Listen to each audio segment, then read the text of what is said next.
Welcome. In this video, we shall explore the Fetch API, a simple way to get data from a server using JavaScript.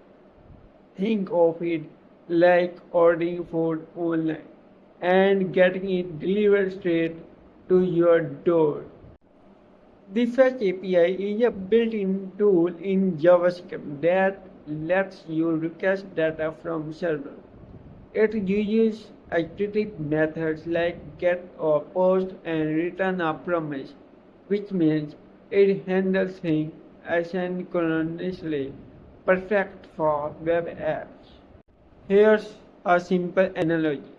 When you order food online, you send a request, wait a bit, and eventually the food arrives.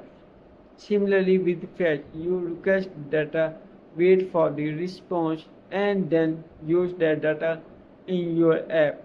You don't need to know how the server works behind the scene. Here's a quick example. We use Fetch to get data from an API. Then we convert the response to JSON using .json. And finally, we do something with the data, like logging it. This is how many modern websites load dynamic content in real time.